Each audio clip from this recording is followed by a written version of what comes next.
menangkal hoax dari sekarang, disusun oleh Meisandra Wedi Escapeness, Manahan Leorensus Sirait Escapeness, Mahrani Saragi SPD, Mariana Manurung SPD, dan Mas Diana Sinambela SE. Berita hoax atau berita bohong tidak pernah berhenti bertebaran di media sosial. Jadi, kita harus tetap menjaga diri dari penyebaran berita hoax.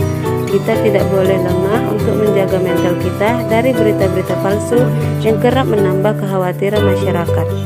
Ada 5 cara yang bisa kita lakukan untuk terhindar dari serangan berita hoax. Berikut ulasannya. Pertama, periksa data. Pastikan informasi yang kita terima berasal dari data dan sumber terpercaya. Kita harus memilih media yang terpercaya.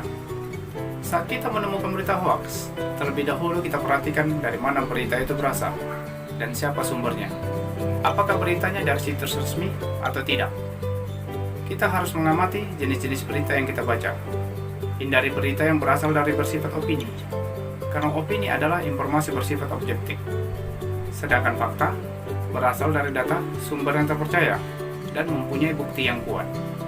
Yang kedua, cek keaslian foto. Di era teknologi digital saat ini, bukan hanya konten berupa teks yang bisa dimanipulasi, melainkan juga konten lain berupa foto atau video. Ada kalanya, pembuat berita palsu juga mengedit foto untuk memprovokasi pembaca. Cara untuk mengecek keaslian foto bisa dengan memanfaatkan mesin pencarian Google, yakni dengan melakukan drag and drop ke mesin pencarian Google Image.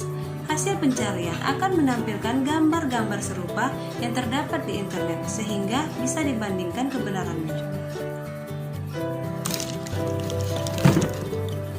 Yang ketiga, ikut grup diskusi.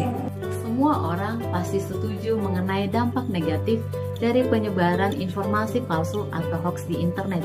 Penyebaran informasi itu terjadi secara masif dan cepat. Penyebaran informasi hoax tersebut pun kerap sekali diimbangi dengan ujaran kebencian yang mendalam. Oleh karena itu, berbagai cara dilakukan untuk membatasi penyebaran informasi hoax. Salah satu di antaranya adalah dengan ikut grup diskusi. Menurut informasi dari kominfo.go.id, ada salah satu komunitas online yang bertujuan untuk memerangi informasi hoax di internet, yaitu Turn Back Hoax.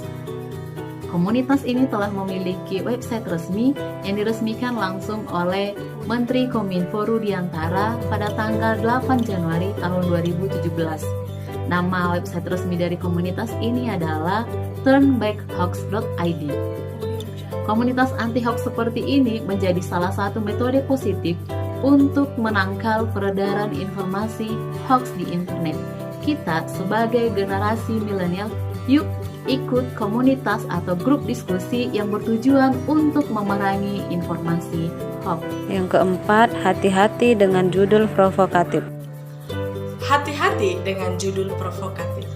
Berita hoaks seringkali menggunakan judul yang sensasional dan provokatif. Kita sebagai pembaca berita harus teliti dan jelas mengetahui sumber berita tersebut. Untuk menguji apakah judul berita tersebut benar, ketik judul berita tersebut di mesin pencarian. Jika benar, maka akan tampil di mesin pencarian. Sebaliknya, jika hasil manipulasi, maka tidak akan muncul judul berita provokatif tersebut. Misalnya, dengan menudingkan daripada pihak tertentu. Apabila Anda mendapat judul yang provokatif, maka cari sumber berita dari situs yang resmi untuk membandingkan keduanya apakah sama atau berbeda. Dengan demikian, Anda memperoleh informasi yang berimbang. Mulai sekarang, kita harus berhati-hati dalam menyebarkan berita karena jejak digital sangat kejam dan sudah ada hukum pidana yang mengatur penyebaran berita hoaks. Yuk, kita tangkal hoaks dari sekarang. Dan yang terakhir, cermati alamat situs. Di mana ketika melihat berita-berita di internet atau di media sosial, lihatlah secara detail. Silakan lihat URL yang tersedia. Yang asli biasanya menggunakan alamat situs yang sesuai dengan nama medianya.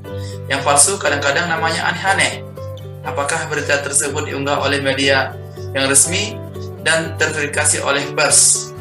Itulah tadi beberapa cara untuk terhindar dari berita hoax. agar kita bisa lebih bijak dalam memilih berita-berita yang ada di media sosial. Terima kasih.